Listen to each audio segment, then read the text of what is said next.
Don't you ever give up? Sin has chosen me. I am part of sin. I am one with sin. Forever. Immortal.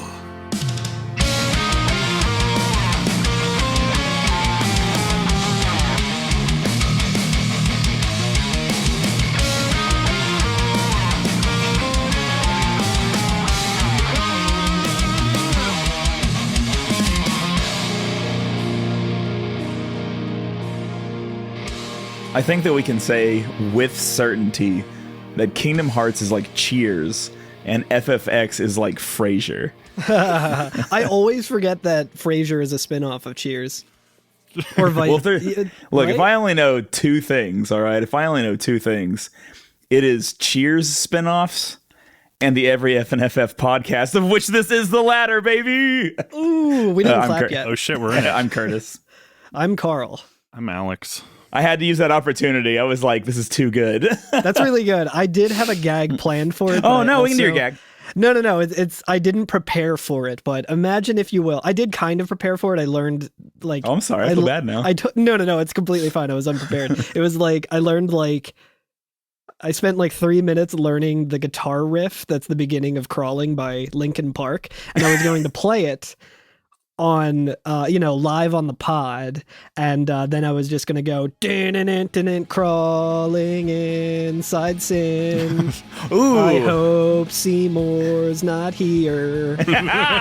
Firaga is strong. I think I like that one better. Should we? Worse than poison. Alex, add it softly underneath, or like a MIDI version of it or whatever. I mean, do whatever you want. You What's do the that, hard work. I just sing poorly. What's that good Linkin Park guitar riff at the beginning that has like clean guitar and it's like all of them are good.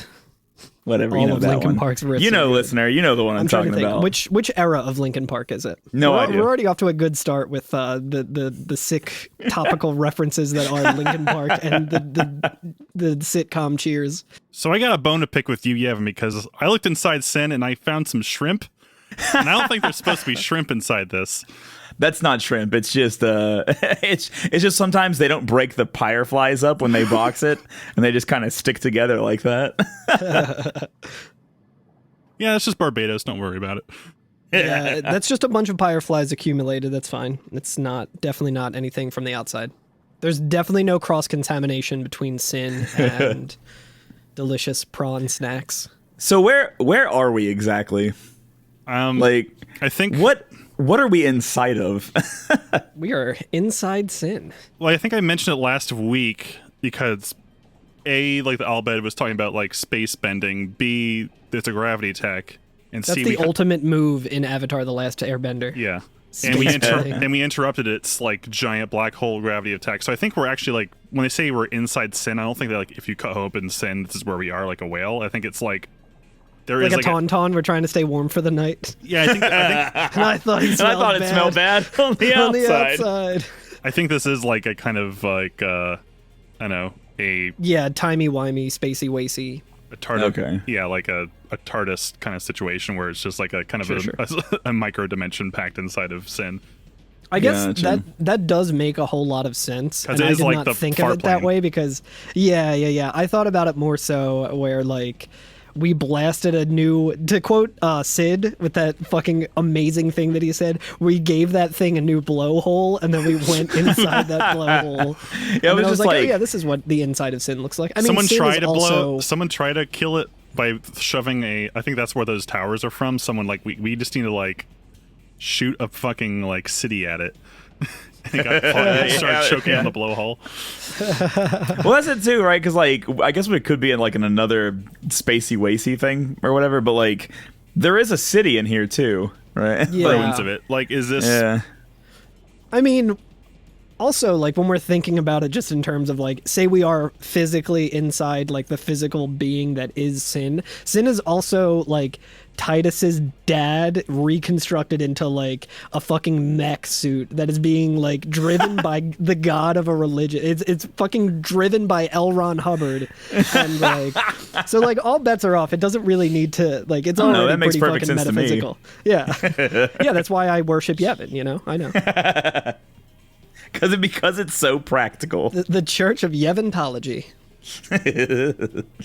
But yeah, so we're in this area and like, man, I don't even know how to describe it. It's very foggy. It's like there's no immediate landmarks in this first area, right? Like there's nothing really to see. Yeah, it's like in Zelda where you there's like a tree in the middle and you're walking and you see a reflection of yourself. And then the reflection starts or you're like, it's this is fine. Oh wait, weird. There's bars on this thing. Guess I got to go back the other way. It's like the first time you have a dream in Persona 4, and you walk around in like the negative space. Hell yeah. But like, yeah, it's very like foggy, and it seems to be like that we're walking on like an invisible pathway over some water.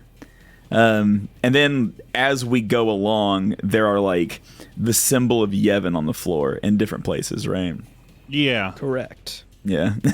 And also, this is another area where the map is not automatically made for us. Yeah, which is pretty cool. It's like the Omega Dungeon in that way, which I really appreciate because, like, I've been relying on that map the entire game, you know? Like, yeah. You just get used to it. So, like, when they change it slightly, you're like, oh, shit. Like, it just adds a little bit more of gravitas to the situation. It's pretty good. Yeah. Because we're just kind of running into walls and trying to figure out where we are. Right. Yeah. A lot of random encounters in here, unless you do what I did, which was put on the no encounter armor. I keep forgetting I have it equipped. I'm like, oh, it's quiet in here. Weird. A little too quiet. Well, one of the enemies you can find here is that Adamantoise. This is the first time I found it was here. And, like, again, this is on my save file that doesn't have anything extra. Like, I haven't done any of the extra material yet. So, like, Adamantoise to a fresh party is, like, quite a struggle. Like, not in, like I'm going to die from damage, but just the amount of HP that it has is quite large. Yeah, this is an area where, like, this is the only place that we'll get into more depth in another episode, but, like, the last area in the game that we have to, like, collect monsters in.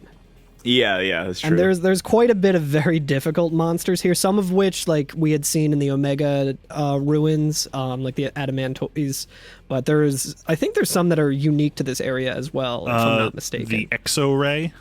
Is that the little clear fungus? Yeah, it's the white, like, angel fungus. I love it. I love it. It's funny it's called the Exo-Ray. Behemoth King. Oh, yo, let's talk about the Behemoth King real quick. This guy's veiny. This dude is extremely veiny. He's been pumping iron, but like, so he's pretty tough, right? Like, if you're a brand new party coming in here, he can be a challenge because he can do a ton of damage very, very quickly. But that is not the greatest danger from him. Oh god, yeah. This is a good reason to have capture weapons equipped. Yes, because I forgot about this. So yeah, if I didn't realize this because when I first came here, I just had capture weapons. Like, oh yeah, I got it, no problem. But then I'm like, oh yeah, I'm gonna shift over to like Masamune, just have some fun. And then, so the thing is, if you defeat grand old time killing these things. So yeah, if you defeat Behemoth King, not capture, he will cast a meteor, right? When he dies. Yeah. Can you learn meteor with Lancet? I didn't try. That's a good question. Neither did I. I actually have it in front of me, so let me see. But I will say, like, you can only learn Mighty Guard from it, I think. My party at level that they were at, Meteor did more damage than the max HP of all of my characters, like Auron included. So like it was just game over. And when it happened, I was just like, oh shit. Yeah. So I feel like right now capturing is the best way to prevent that. There are other ways to prevent it that are more like circular and a little bit more difficult, but at least you get 10 free ones by capturing. So that's like the easiest way to deal with it. If you have someone with sensor, so you can at least have the final hit be a capture. Just be careful. Pretty easy to, or I think they're not immune to demi, so you can just use like gravity, attacks on them and get them down to low enough. Yeah, just like Pokemon strats. Yeah, exactly. Just ball swipe until it has 1 HP, then throw your Pokeball. There's also, did you find the two giants that appear together all the time? Yeah, they're holding Those are- hands. They're like Yeah. the emoji of the twins and the bunny like dancer outfit. Gemini. Yeah, the Gemini. Yeah, they'll two of the like iron giant enemies show up, and like they can do an attack together if you don't get rid of them fast enough, and they will do damage too. Like they can pump out numbers, but like they are like slow-esque, I guess. So like once you get one of them down, you just keep your HP up and you're fine. Yeah, 'Cause, it's like, you'll funny get too. multiple turns. It's funny too because capturing them, you need to capture one of each. Like there's an A and a B, Yeah. and like up until this point, if we've been capturing monsters, which if you've been following along with the show, I think we kind of alluded to, you might have wanted to start that side quest if you want to do all the optional shit. And like this is the only time where like you see the same enemy or what looks like the same enemy that like. If you capture, you've run into it 5 times, and you're like, okay, I got 10, and then you're like, wait, I didn't reach the capture limit. That's kind of weird. Like, yeah, you like they are individual ones, even though they look like the same asset. It's pretty cool. I think you have a chance to fight them in Omega Ruins in the final like Omega room on like one of the circular platforms. Oh, really? Oh, I yeah, came could across be. them there too. But yeah, one of them has a club, one of them has a sword. One's left-handed, one's right-handed. I You know, think. Yeah. I did not even notice that. But they are kind of a palette swap, if I think of the Iron Giant that we fought in Thunder Plains, maybe. Yeah. Yeah. Yeah. Holy shit! Yeah, one does have a club. I like the club too. It's like kind of like hex star shaped. It reminded me of Yeah. like Shadow of the Colossus, like the giant like rectangular sword club thing. that you It reminds Oh, me of damn, a that's cool. security bit that you would use to open your phone up. Yeah, it's the But, like, real Nintendo big. screwdriver that you would need to open a Game Boy so you can put a backlight on it. Yeah, Oh, yeah. right. That's what he's in there doing. Does the Switch Darn it. use that bit? I have that bit. Yeah, the Tri-Wing. It Oh does yeah, use it does have the Tri-Wing. Tri-Wing. I'm That's thinking of the Nin- other one too, where it's like a reverse bit, where it's like a weird like star shaped like. That's Yeah, yeah. that's PlayStation security bit. Oh really? Yeah, they have I found this out because I was taking apart my PlayStation 4, but they have it's a star with a circle in the middle of it, kind of so you don't just use Yeah, like, an Allen yeah. key. Yeah. We have those I like got a set of those. security Oh, yeah. cameras sometimes have those, and I don't know that for any particular reason. Oh yeah, yeah. But yeah, same. so we can assume that Gemini here is tech support for Sin, and That's right. Yeah. he was doing some cable management. Better man than me, because I never do that shit. Fuck that shit. I game overed like twice the other night because I ran into the Monoliths again. Yeah. Oh, can you fight them out here? Maybe not in here, maybe in the second area of this. Yeah. There's the There's sea the and then there's the Boulevard city. of Broken Dreams, and then there's the City of the Damned from the hit album American Idiot by Green Day. That's right. It's a Boulevard of Broken 21 Dreams by Guns. Green Day and City of the Damned by Avenged Sevenfold, I think. No, City of the Damned is actually, I'm glad you brought that up, is this, I think, part 2 of the classic Green Day song in their rock opera American Idiot, Jesus of Suburbia. I Really? believe part 2 is City of the Damned. And then it goes Really? into... Yeah. It's a good song. Oh. It's a 9-minute song. It's basically just 5 Green Day, like 5 2-minute Green Day songs strung together to be like one song. Also, it's not the City of the Damned; it's the City of Dying Dreams. Oh, yeah, Oh. that's right. I That's read the that Avenged somewhere. I Sevenfold don't know. But anyway, there's this the seaside, and then there's the city side. But we're talking about God, I can play that fucking song on guitar too. No vid, no did. Prove it. I will Oh, wait, is prove it. that Beast and the Harlot? Nah, it's City of Evil, I think. Or well, it's Beast and Holler. That's right. City of Evil's the album. That's right. You're right. Ah. So Sorry, So what? Avenged Sevenfold's Inside Sin as well. And I don't know much about them. I had no encounter armor on, so I did see them open for Coheed and Cambria once, but aside from that, I don't really know too much about them. they were part of the Crusaders. yeah. Most of them died at Operation Meehan. They could not be sent, so, you know. I gonna be a associate problem them later. with Xbox and Master Chief and Mountain Dew, so Yo, fuck yeah. Well, with company like that, I can't judge them for sure. That's anyway. Yes, so would you like to tell us about the Monoliths? oh yeah, these guys fucking suck. Oh yeah, so this we actually can't encounter them yet. So I'll talk about it later when we're Okay. after Sounds the good. next section. Sorry. There are some pretty good items here, though. I will say that. Like when I say pretty good, I mean like by this point, armor that you we've probably have crafted better. notwithstanding.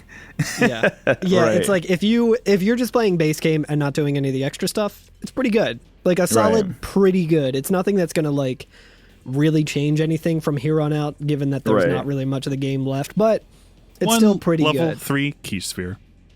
Yeah, There is. I mean, There's a level 3 key sphere. I still those. don't have enough to like unlock Really? everything. So I think I Yeah. told you I was able to bribe a Monolith in Omega Yeah. to get like 40 of them. yo, that's okay. sick. Yeah. If you can get the gill for it. If you got You the can gill, get the gill. if you've got First the you get the coin, gill, stranger. and then you get the power. Yeah, this game sucks because it's pay to win. All of Every the fiend extra has shit is its just price. pay to win. Every fiend has its price. Yeah, but like, so once we get to this area, right, and the area is pretty cool. It has a little bit of maze-like property to it. It's pretty long as well, and I would say It's kind of like Lost Woods in like yeah, kind of vibe. I mean, in Breath of the Wild, because you're just like running through fog and trying to find the way through without, well, in this case, just hitting a wall, not getting stuck in since the beginning. But all right. there are like glyphs and kind of raised areas through invisible floors too. So there's some interesting. There are some one-way waterfalls that if you walk down them, you have to go back around. Yeah, I do Sloshy. like that. I do like that a lot. It's a cool animation of Titus like sliding down the waterfall. It's like, god Yeah. damn, haven't you ever listened to TLC? You should know better, dude. I think it is optimal for some of them to like actually slide down the waterfall instead of going backwards. But It's like the sand slides in Pokemon.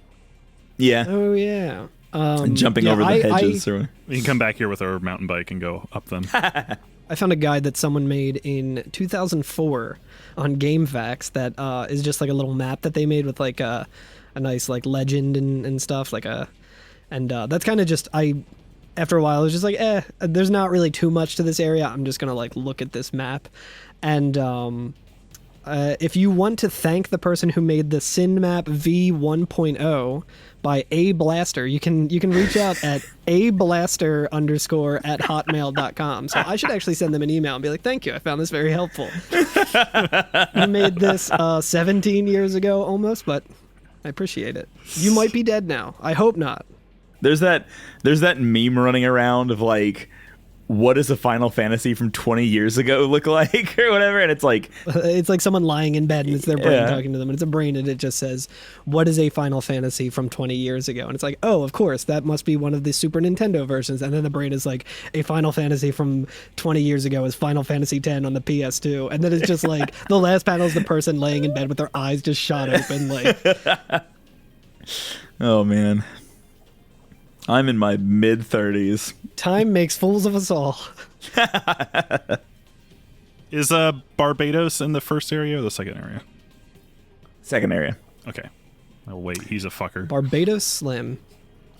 He But, was he came back in the third Pirates of the Caribbean movie. I think they the last scene is where they show him The coming last scene back, of the and second one, they show him That's and they're right. like, yo, Captain That's- Barbados, hell yeah. That's right. That squid-faced motherfucker. Barbara TOS. But yeah, at the end of this area, like, and here's another funny thing about this, and like, we talked about it a little bit last week, that like Final Fantasy games just have a last area aesthetic, that like things just don't have to make sense. It's fine, you know? Yeah. But like, It's I an like it, like, it's an Escher pane that's easier to navigate. yeah. But like this one, just at the end of it, just has like like a concert like stage like you would play an outdoor concert on, you know what I mean? And you will never fucking guess who the headliner is. It's Avenged Sevenfold, baby. I forget. I feel like it has a really cool name too. Yeah, dude. So this area, if you look at the menu, is called the Garden of Pain. Ooh, I did not get that. That's amazing. Yeah, that's pretty good. They should have called it Savage Garden. But yeah, so we walk up on this. I'm just gonna call it a stage, because isn't all the world just? We walk up on the promenade. Yeah, but in like the back of it, I guess, like the area that we're walking toward, there are 4 giant discs, right? That Yeah. are Big Simon Says boards. yeah, right. That are positioned in like a top, bottom, left, and right kind of way, right? And they're all in the back, and each of those discs has 4 spheres on it that relate to the color of the spells in the game. So like water, ice, fire, thunder, right? What is the... Oh, I was like, what is the green one? And then I realized it's probably lightning. Yeah. It's not green on mine. And Looks green in mine. also my best friend is here as well. Oh, you made it. He did not stay up there. I can't believe Shalinda got him to come too. Yeah. Lucille? Oh boy. So Seymour's here. Yeah. He's just waiting. I just like stood there for a while, just like looking at him, like, which is always fun because there's very few times you can just sneak up on Seymour. Yeah. Usually he's like, oh, he's behind me instead of Seymour being here is like seeing somebody like sus at a local show, and like you like see them there, and you're like, You're like, oh. God fucking damn it. Yeah. Who's the character from Parks and Rec, like the weird goth kid that's friends with Aubrey Plaza? Orin. I typed in Orin. Like, yeah, Orin. He's just like always right behind you, like super creepy. And you turn around, you're like, shit. I will say it is nice to hear Seymour's theme again. Oh, This is Like, a you walk different in version of it. Yeah, it's like real like spooky. Arpeggio, spacey, like doo-doo-doo-doo-doo. It's real good. I like that as much as I was like, oh great, another Seymour battle. It kind of gave me some Portal vibes Yeah. because it's just very like warbly and discordant, sure. Yeah. atmospheric. When we walk up to him, a dialogue starts, and Titus is like, Don't you ever give up? and Seymour says, Sin has chosen me. I am part of sin. I am one with sin forever. Immortal. and Titus is like, Sin just absorbed you. Yeah, He's shut like, the fuck up, Shut dude. up. Like, He says, I will learn to control it from within. I have all the time in the world. Since you were gracious enough to dispose of Unalesca, the only means of destroying sin is forever gone. And he like starts to have like a very spooky like Dracula voice here too. Where he's Yeah, like, and he, now like, starts nothing to can melt. stop us. Yeah. so he's gained the powers that Alex Mack from the classic show on Nickelodeon, The Adventures of Alex Mack, has, where she just turns into like, or like Pudding. the kids in the Capri Sun commercials when they drink the Capri Sun and turn into like the Yeah, Silver he Surfer and turns shit. into the Capri Sun kid, right? Like, Now he's skateboarding on the half pipe and does like a cool flip or something. It's like, damn, I need He's to like the get that Silver drink. Surfer, right? yeah, like the Silver Surfer. Well, Yeah. that kind of segues into what this whole fight is because, like, Seymour has just become Spheromorph. Seymour. Oh yeah. That makes It's basically the Oh. same kind of fight as the Spheromorph fight. It's where, similar, yeah. where Yeah. except Seymour just has like a cheat code behind him. Like, oh, I know what element you're going to cast next. Yeah, exactly. There's not really much guessing with it. I do like Titus's kind of like next line or whatever, where Seymour says, now nothing can stop us. And he says, well, we can. And Seymour says, well, by all means, try. And then like the battle begins. It's His fucking delivery badass. of that is such like a. I was completely losing it on stream. Like, By all means, try. Dude, He's like, I'm not it's locked in here with super you. dumb, but I You're love locked it. in here with me. you should thank all right, me. dude. Your death means your father's life. It's literally the meme or the joke from SpongeBob where it's like SpongeBob keeps blaming like the old man that's standing there as like like someone who keeps saying something offensive or whatever, and he's just like, hello kids, and they're just like, they beat the shit out of him, and then he's like, oh, is that guy again? And they're like, how many times do we have to teach you this lesson, old man? Like, dude, Seymour, we've kicked your ass like 4 times. The young ones. The reason I love actually the young like the ones. delivery of that line from Seymour is that like the whole time, like Seymour's thing, I guess, is like he's quote unquote creepy because he doesn't show like emotion or whatever. But Because to me, he it kisses kind of girls without their consent. well, to me, it kind of makes him boring. Like the fact that like he never shows any emotion whatsoever. You know what I mean? I'm just like, well, I don't Yeah. care about this guy. He just sucks. And like so like hearing him have a little bravado to his like delivery was like, ooh, like now I actually care about kicking his ass. Yeah, it's pretty good that we get to kick his ass one last time for old time's sake. Yeah, he's no Seymour Flux, that's for sure. Yeah, seriously. So He's on his own this time. He doesn't have a stupid fucking mech.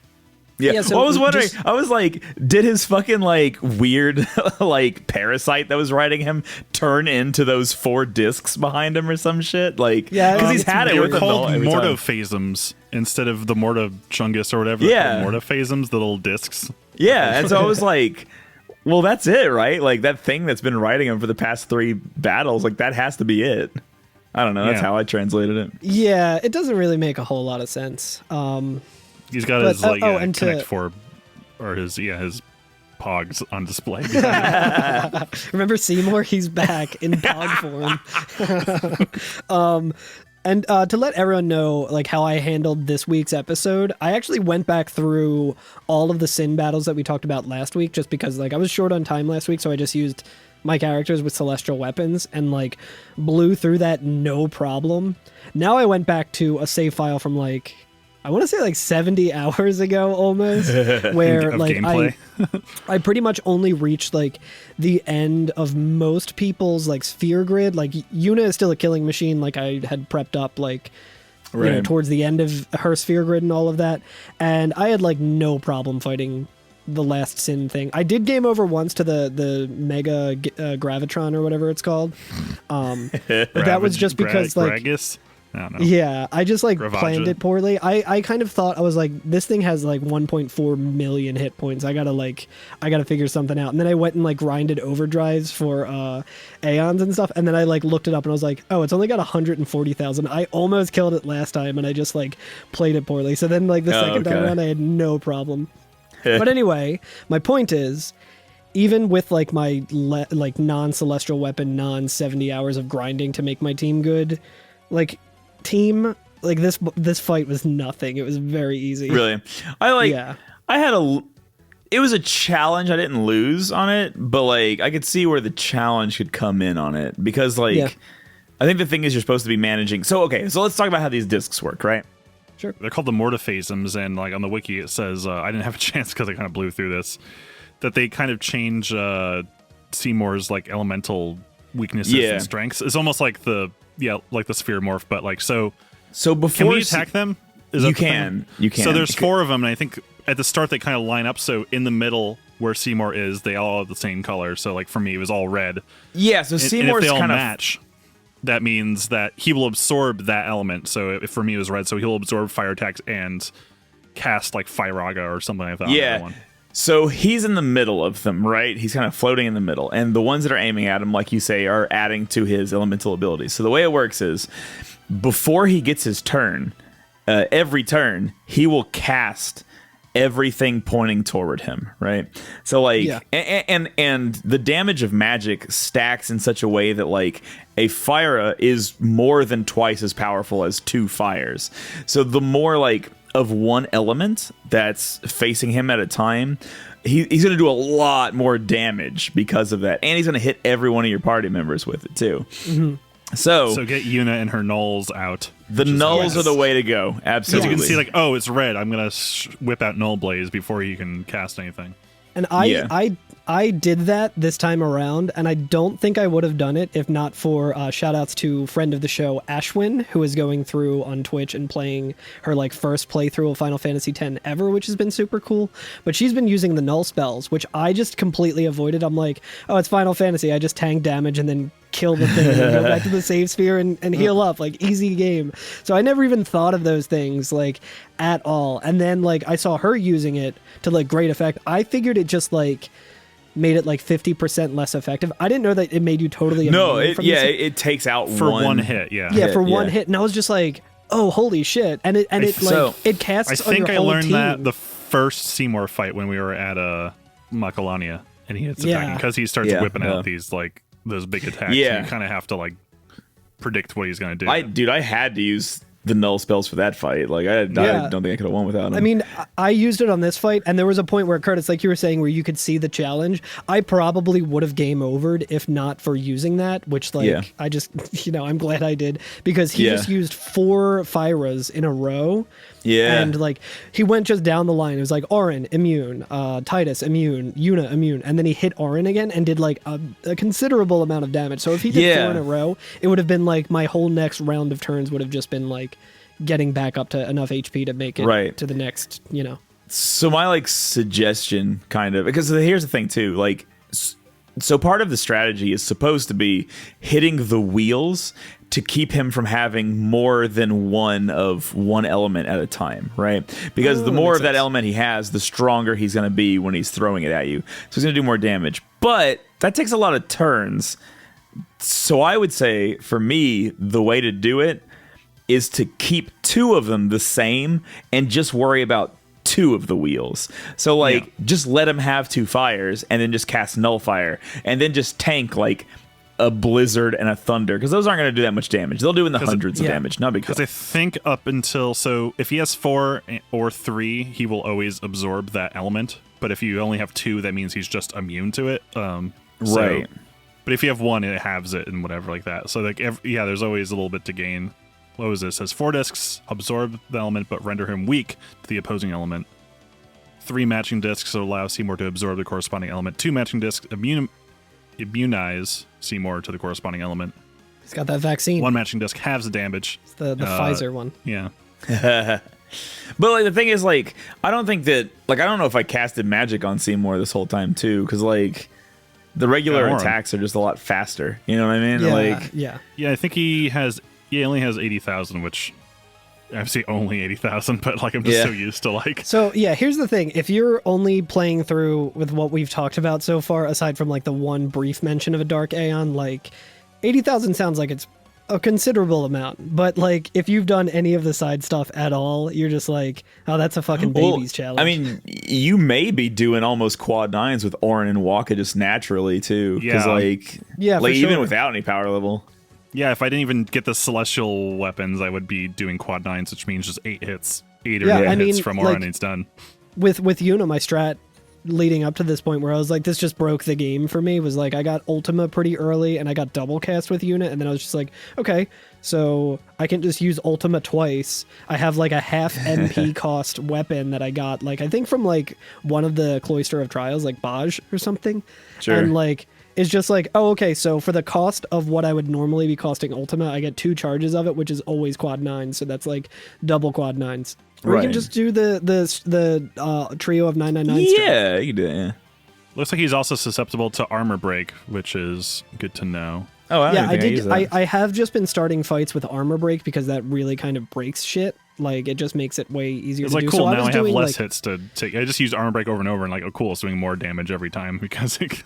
Yeah. So on top of just breaking the armor, so you no longer have to like have a piercing weapon equipped, that also I think up to 5 times in the same way that like cheer or focus work, it will reduce their defense like 5 times. So if you keep using armor break, it'll just make everyone like get closer and closer to quad 9s. I only used armor break once, and then I used like Titus's overdrive and then like Aeons. The first thing I did was I had Valfor with a full what's it called, overdrive, and I used energy ray to hit all of the wheels at once. I was like, yo, fuck yeah, let's go, let's see what these fucking wheels are about. And it was just like, it was cool too, because like seeing they all just circled go with like all of the icons, like the arrows pointing around. I was like, yo, this is gonna be fucking awesome. I used it and it was just like immune. I was like, oh yeah. Womp womp. But yeah, it's not a huge fight, right? Yeah, it's not too bad. It's fine. I think it's like, it's towards the end of the game, we just like, we need to, like, I think the game developers like, we need to give Seymour an ending. He's kind of we just gotta get him out of here. And you just need a single-use room that you can only enter once for this fight, and then never again. Yeah. And then after we beat him, it shows him like on his knees, and he's like, "No!" And Waka tells Yuna to send him, and she's like, "All right." And so she runs up to do it, and he says, "So it is you, after all, who will send me. But even after I am gone, Spira's sorrow will prevail." And then she just murks his ass, just fucking sends him right there. She sends Doesn't him, she's say dancing, anything to him. Everyone's fucking cheering, everyone's pointing at Seymour and laughing and calling him a nerd. They're like, get a load of this guy. This fucking loser's about to get sent. Titus says, Sin will be right behind you. Yeah. Did you guys get any of the dialogue during the fight that Seymour says, like before like an ultra I did move get or some whatever? of it. I didn't know if we wanted to say it, but yes. He says a few it's worth things mentioning. like, if he casts Dispel, he says, but there is no salvation for the damned. I love that. Or rest in peace in eternal darkness. In eternal darkness, yeah, it's pretty good. And then, so this one kind of like made me concerned for a second, because he was like, rest in peace in eternal darkness. And then he cast Dispel on my entire team to get rid of their null. And I was like, uh-oh, but that was like his turn, and then I had like haste on, Yeah. so like I had like 17 turns like before him, and I was like, well, I could just cast that again, or I can just summon like your Aeon and fucking kill you with your own Aeon, you fucking dork. Your mom's gonna help me bully you, you asshole. Did you see the dialogue that when you summon Anima? No. Yeah, he says, You would oppose me as well? So be it. Oh wow. That's you too, sick. Mom? Damn. That's heavy. Yeah. It's fucked So up. we can canonically say that Seymour has a face that not even a mother could love. Boom, roasted. Got his ass. Well, that's the end of Seymour. And I would For real this time, maybe. I would say before we get to what is it? The City of Dying Dreams? Yeah, City- City of Dying Dreams. Let us take a break. How's about that? Sounds good to me. All right, let's do it.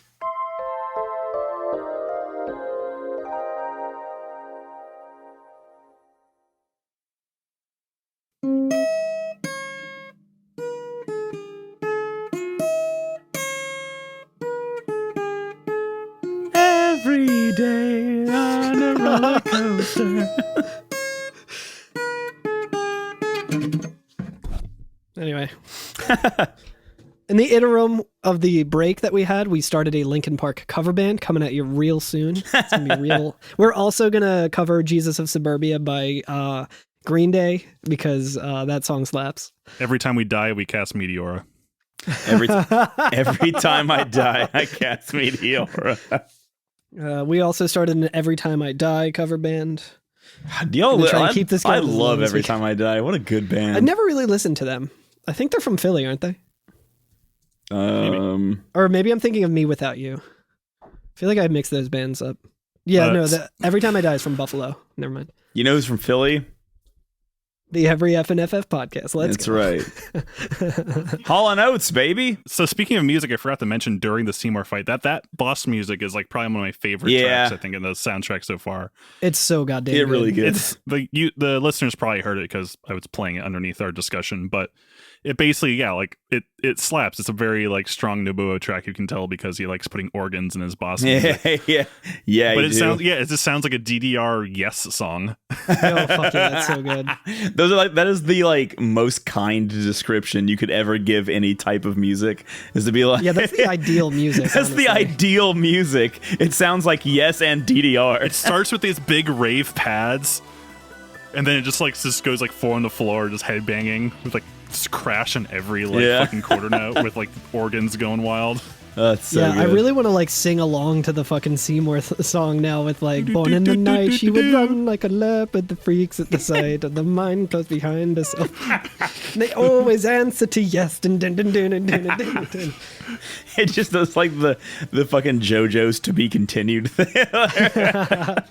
Like as soon as we like beat Seymour, he's like, ugh. Hell yeah. God, Roundabout's a great song. It is a great song. There's some good mathy bits in this because there's like a part where like there's this kind of syncopated bit going over the four on the floor where he's like doot doot doot doot doot doot doot. Like, I don't know, it's kind of Very it gent. throws you off for a bit. It's like, oh, Dude, this yeah, is getting yes, mathy. fucking rules. They're so I good. love it. Hell yeah, Nobuo. Love to see it. My favorite member of Yes is probably Nobuo Uematsu. Happy birthday. Chris Squire had a triple necked bass. Think about that sometime. Chris Squire was best friends with Nobuo Uematsu. Wow.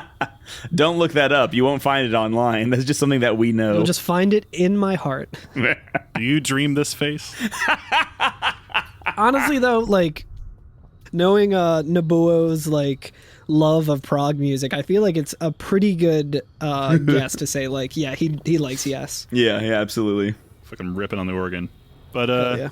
Gripping now we're and just. ripping. What's really funny is that once we beat Seymour, we're now in this next area, and if you go back, you're just at the bottom of the stairs again. Yeah. So you can't go back to the stage. The stage is Right. closed. But like, it's funny because like when you walk up the stairs, you just kind of magically appear in the next area, even though you don't see the next area in front of you. Like there's like a screen transition where you just have to like trust that it makes sense somehow. 2 hours later. Yeah, right, yeah. But yeah, we're in the City of Dying Dreams, which is... Before we get there, Oh. I have an important breaking announcement. Alex, add that like like the Newsflash. the newsflash music. So I found on the line of bestfit.com. It's an article about Nobuo Uematsu, the music God of damn Final it. Fantasy. It's actually really cute. There's pixel art of Tifa on drums, Squall on bass, Cloud ripping a fucking like what's it called, like flying V guitar. I Yuna feel is singing. Cloud and Vivi Squall is- should be switched, I feel like. I don't know. As a 16-year-old who played both bass and Final Fantasy VIII for the first time, I feel like Squall would be a bassist. Really? I feel like... VV should be Yeah. playing the flying V. That's a good the point. VVV. See, Alex is making sense to me. Vivi is playing synth right now. However, the reason I bring this up, yup, you heard that right, prog rock. Uematsu lists, yes, Led Zeppelin, Pink Floyd, Emerson, Lake and Palmer, and King Crimson as important influences to some of his themes, along with other 70s pop and rock artists like the Beatles, Elton John, hey yeah, Jimi Hendrix, and Kraftwerk. So that's pretty cool. Canonically, Nobuo Uematsu is best friends with Yes. You heard it here first. Or you heard it in that article. The final which was boss written years theme ago. from 9 is just an Emerson, Lake and Palmer song. Like, it's basically just brain salad stew is like the fucking final boss of 9. Anyway, but yes. Oh yeah. It's kind of like how Koji Kondo just completely, like, for the Zelda original dungeon theme, just used like a Deep Purple song. Like literally, Really? there's a Deep Purple song that is just when you hear it, it's the same exact bass line. Also, like the intro to like Sephiroth's theme is just Psycho plus Purple Haze. Yeah. Right. Yeah. Oh yeah, 70s prog, folks. It's good. Burn it, but Sephiroth. It reminds me of that time that Nobuo Uematsu called into our show, and like there was weird audio shit going on. So as he was You may waiting not have for heard us to it. like talk to him, he just started trying to Yeah, I cut learn it. a Judas Priest song on guitar, and for some reason we could hear that, but we were like, it was pretty cool. Stick to organ, buddy.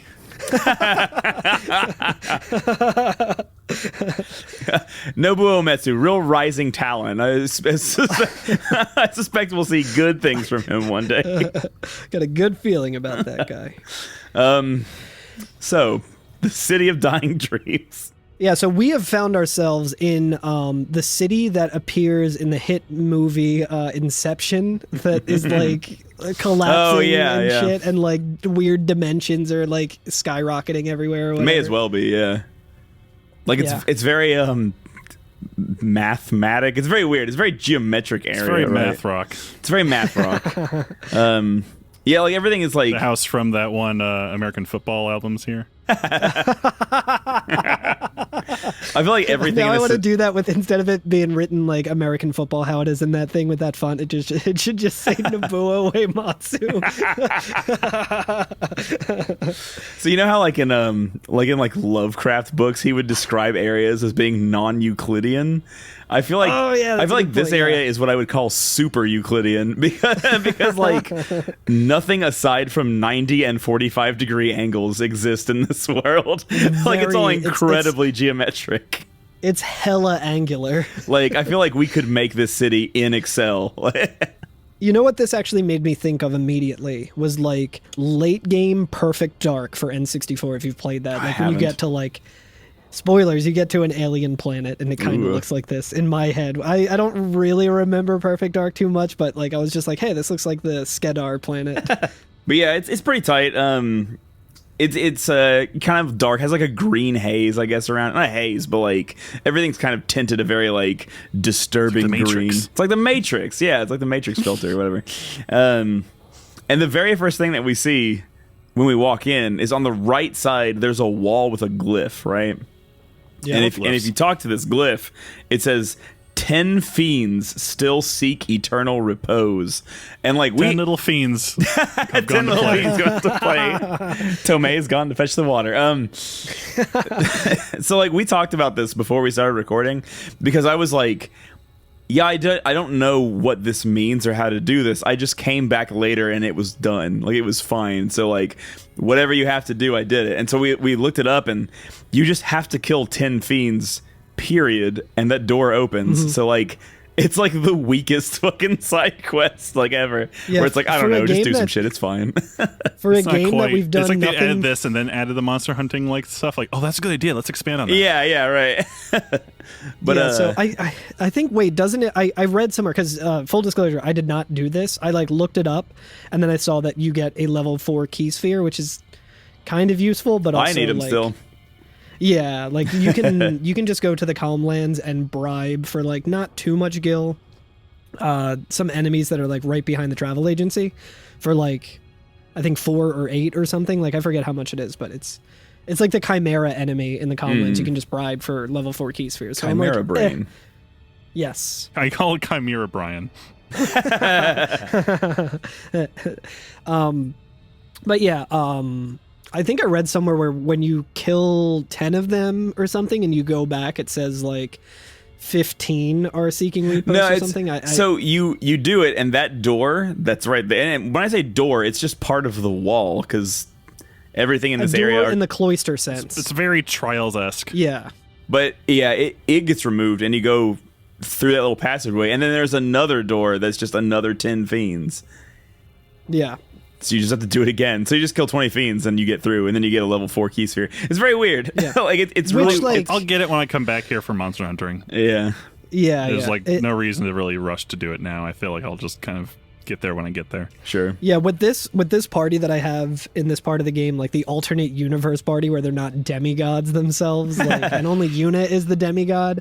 I'm not really hurting for level 4 key spheres. I got a pretty good setup. I'm excited to see how like, the final boss battle goes with this, but we'll see. I'm curious how it's gonna go. Honestly, I am. Yeah, I just equipped no encounter armor and ran through it. But like if you're playing through this and you don't have no encounter armor, or you're just doing the normal thing of like going through and fighting enemies, and you'll probably kill 20 enemies like pretty regularly. Like they're tough enemies, and some of them are very dangerous, but like you'll probably run into some that you're like, oh, I can take these down.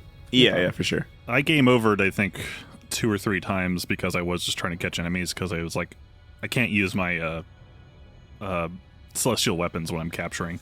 Right. Yeah. Because I came across some, I think 2 Monoliths. Maybe it was just 1. Those things do suck. Yeah, I was like, oh, this is no problem. I've dealt with this before, but it cast breath on me and just immediately turned everyone to stone. Yeah. Uh-huh. There's some cheap tricks here for sure. Yeah, just keep breath or keep stoneproof enabled, and maybe also some of the first strike just in case. Right. Yeah. I feel like first strike is probably really good to have because you can also run into like the super, like the great Malboro. Yeah. Or whatever. Yeah. Like, exactly. That thing sucks. those things are fucking rough. Yeah. Especially Because like they'll just immediately like do bad breath, and you're kind of just fucked at that point. Yeah, you're just fucked after your bad breath because like you'll have confusion and blind, and it's Curse. Yeah. yeah. There's 'Cause the just thing no about coming them- back from it. They will always have a preemptive attack. Right. Yeah. Right. So like unless you have break HP limit and you're like all of your team is like 5 nines, like you're gonna have These some are trouble. basically the same as we've fought in Omega Runes, right? Right. Yeah, exactly. So if you have like Titus or someone with a first strike weapon and you can get the first hit or like just run Flee. away, like that's the way to do it. But I was like I was just trying to run up some fiends while I was here because the area is not very big overall. But Yeah, it's a pretty small area. It's true. confusing, but it's pretty small. You know there are what's some whiny areas with some like there's some floating platforms. There's some or, like, cool, typical- yeah.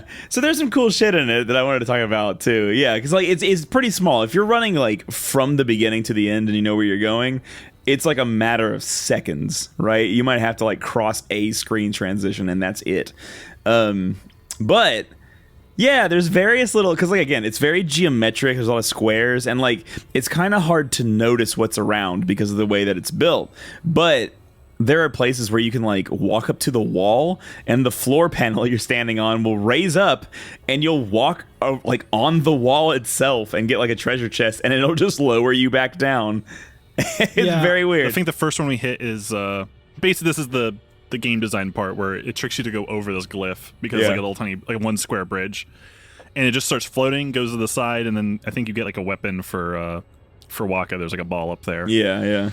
And then it brings you back down. You kind of have to hit the action button. Is that the 4-on-1? I think. I think so. Yeah. Which is just like it has all 4 elements as an attack, which I don't know how useful those weapons are because like, Yeah. at this point, most of the enemies will have at least like one thing that they can absorb. Yeah, That right, would have exactly. been good for, well, maybe it would have been good for Seymour, but he would have been Yeah, absorbed I one of them. I don't know how Yeah. that works. Yeah, it's like the other 3 do enough damage so that it cancels Right, out slightly. It's like on the Futurama episode where Amy and Fry are on like the super hot planet, so they put on the air conditioning, and then they're like, "Oh, it's a little too cold in here. I'm freezing. Quick, turn on the heat." And they turn on the heat as well as the air conditioning. They're like, "No, I'm too hot. Turn on the air conditioning." And they just like destroy all the gas that they have.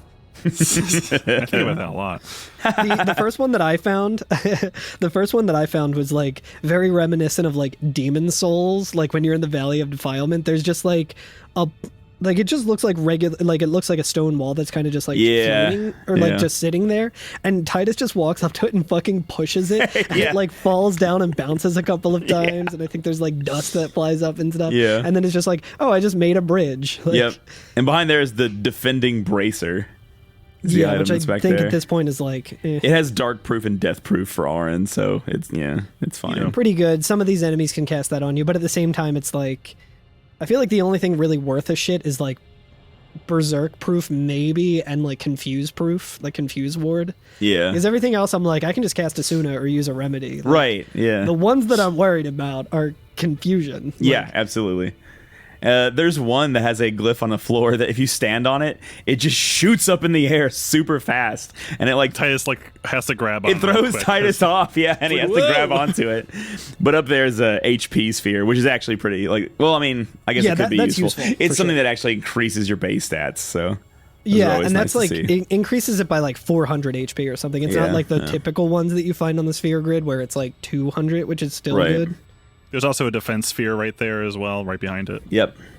I'm looking at the screenshot I have of like Titus like at the top of that, like grabbing on after it shot him up. I have that And, too. like, Yeah.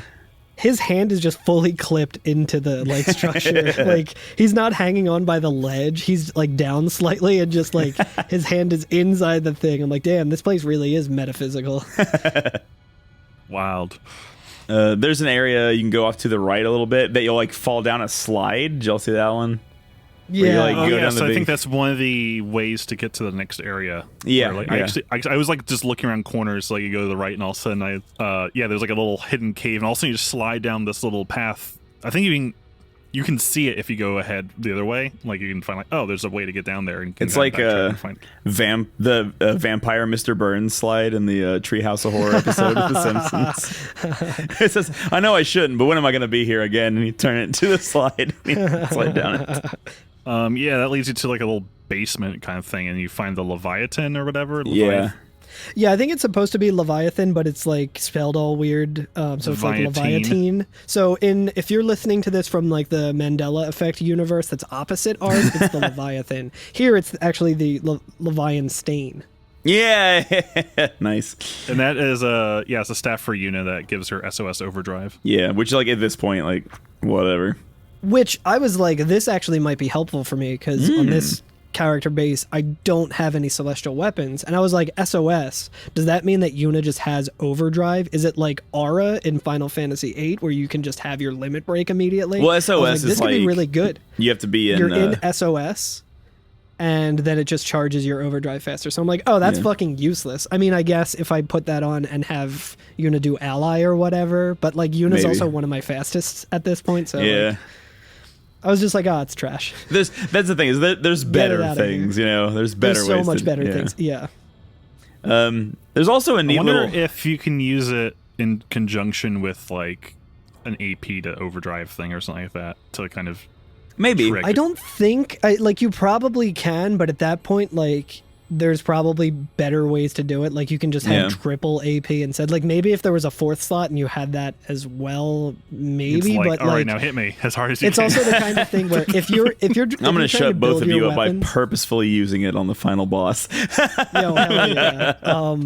If you're purposely trying to make an AP thing, Spoiler: I don't think you can use her overdrive right. Well, not the final boss that matters. What were we talking about? we were talking about the slidey thing. We were talking about how this area just looks like it would be a really kick-ass map to play in Halo 2. You It's can finally kind get those of dual wielding. You get the what's- sword finally. What's that map in Halo with the 4 corners have the little fortresses? Lockout. What is it?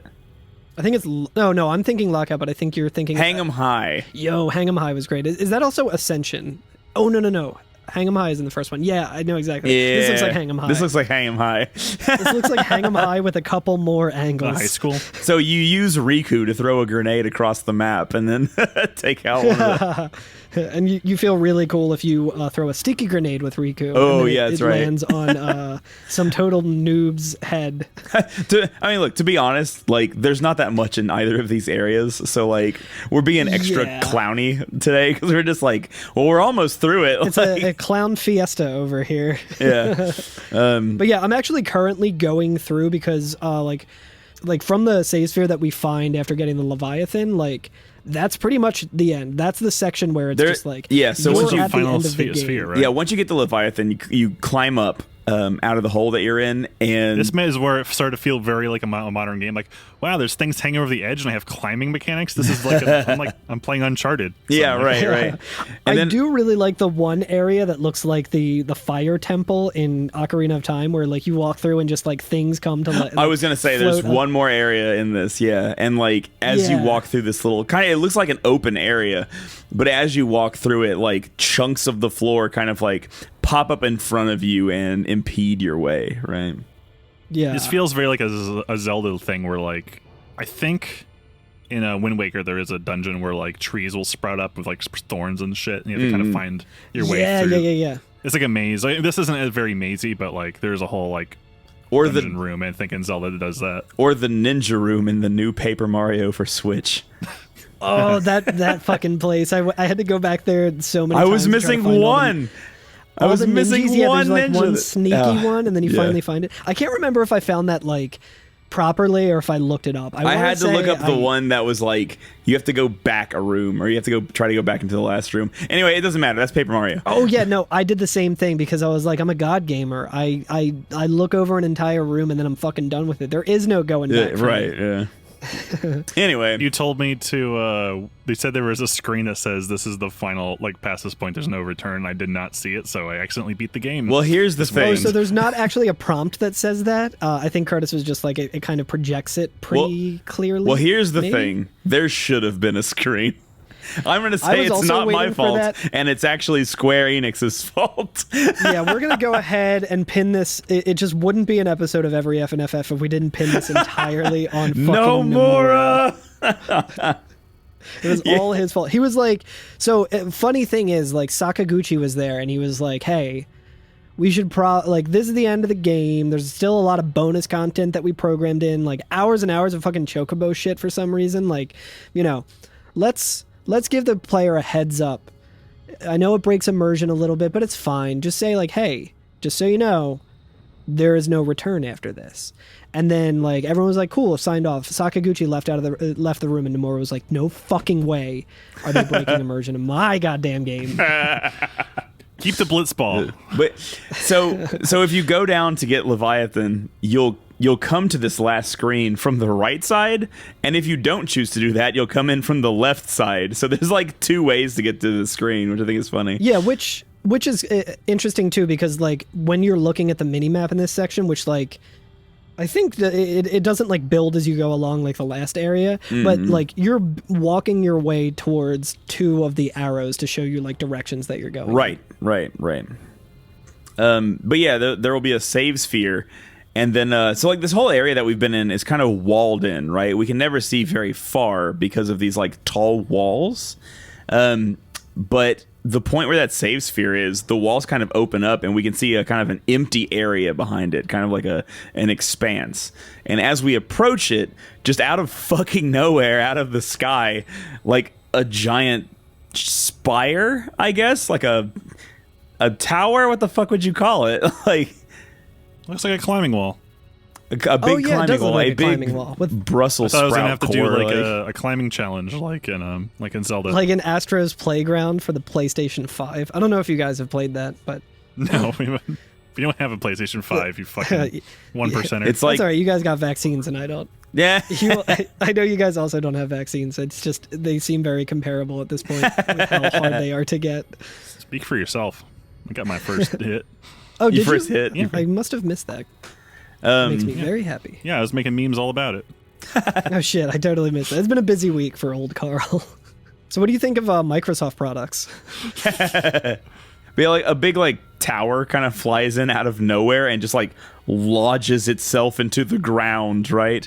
And I call it a tower, but like I don't think we actually go inside of it. Like if you talk to it, I think it just teleports you fucking somewhere. It's symbolic. Well, I think what's comparable is that this is like reminding me of the doors into the far plane when we were there. Like there's just giant kind of portholes kind of on it. I mean, they were just kind of like big Yevon kind of emblems kind of pasted all over it, but we kind of go up to one and interact with it, right? And we kind of get sucked in. Yeah. And like once you do that, once you interact with it, you are en route to the end of the game, right? Like there's no going back. At that point, you have that. gone too far. Reload your save if you didn't want to do that. Exactly. So I mean, I don't think there's any way of saving beyond this point. Nope.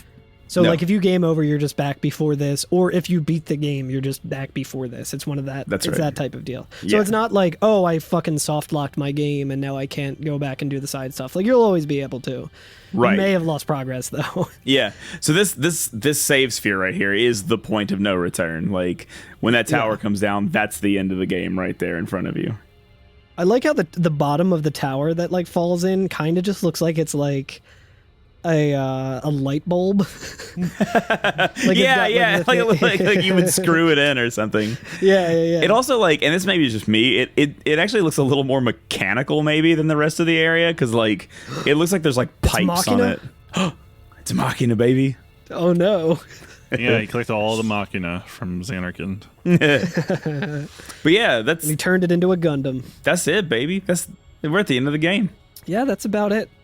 So I mean, we're not super far in to like this recording, so I think for the next like 50 minutes to keep it on like the same length as our normal episodes, we're just going to talk about Emerson, Lake and Palmer, King Crimson, Linkin Park, of course, my favorite prog band from the 70s. I'll play that one song.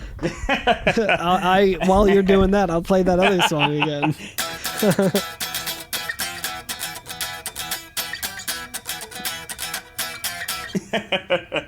Tequila.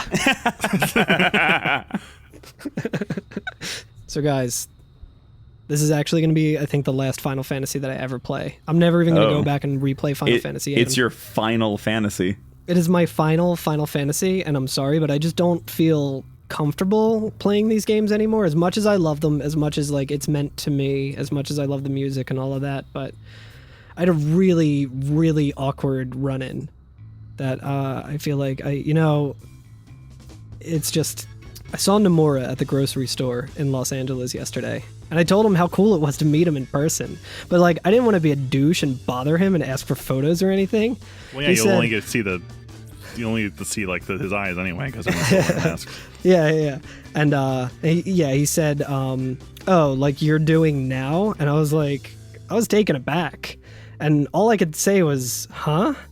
But he kept cutting me off and going, huh, and closing his hand shut in front of my face. So I walked away and just continued with my shopping, and I heard him chuckle as I walked off. When I went to go and pay for my stuff up front, I saw him trying to walk outdoors with like 15 Milky Ways in his hands without paying. The girl at the counter was like very nice about it and like professional, and was like, excuse me, sir, you need to pay for that first. And like at first he just kept pretending to be like tired and not hear her, but eventually turned back around and brought them to the counter. When she took out one of the bars and started scanning it multiple times, he stopped her and he told her to scan them each individually to prevent electrical interference, and then turned around and winked at me. I don't even think that's a word. After she scanned each bar and put them in a bag and started to say the price, he kept interrupting her by yawning really loudly. So I just don't think I can support Nomura anymore. What the fuck was that? It's just some stupid fucking copy pasta.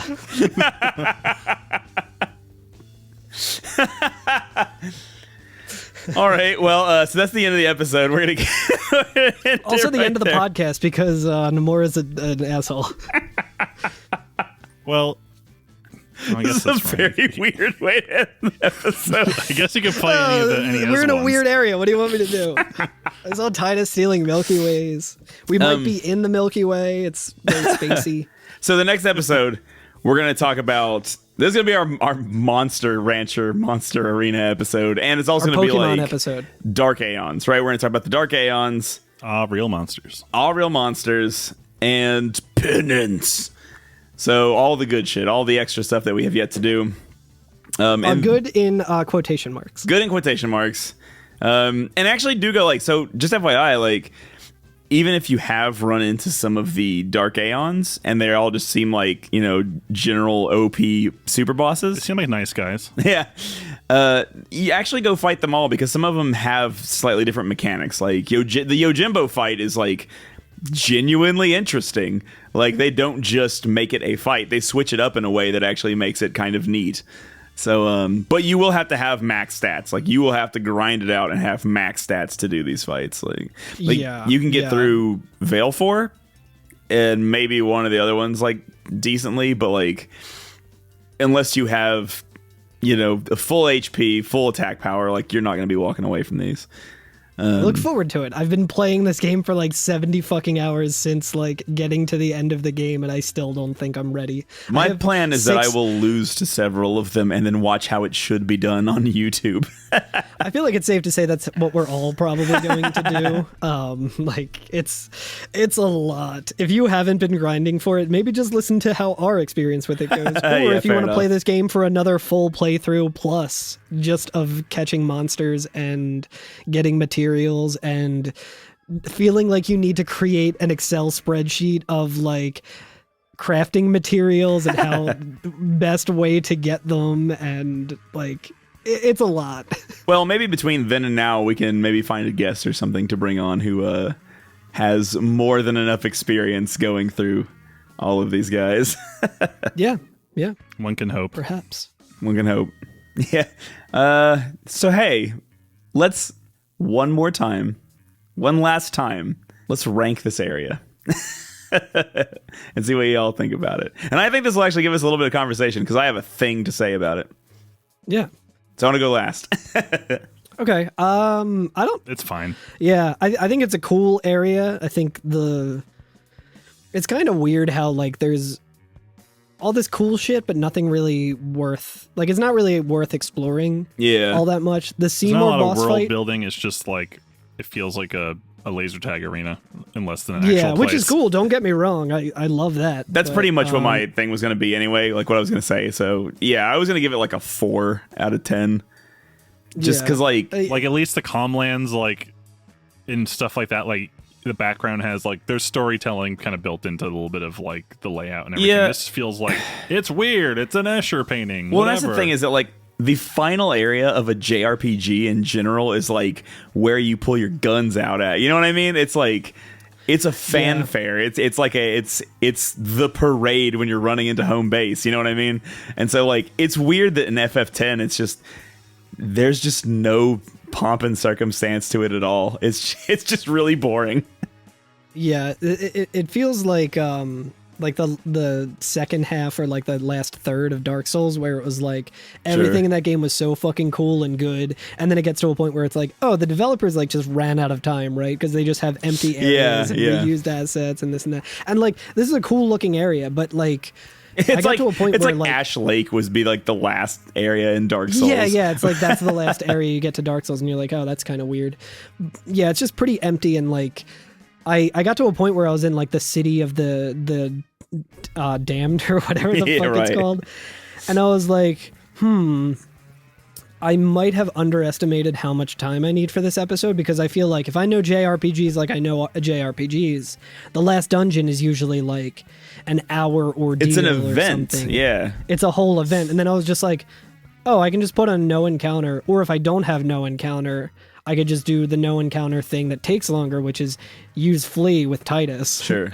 And like not have any problem with this. So I was like, it's a little disappointing, especially with all the buildup of Sin. And I guess like if you take it as an area by itself, it's disappointing, but like I guess it's supposed to be like all of this with Sin, what we did last week, and all of that is all combined into one, and then it's kind of more of a cohesive thing, I guess. It's no Ultimacious Castle, that's for sure. That's it, it's exactly where my mind is. I'm like, fuck, that's such a good final dungeon.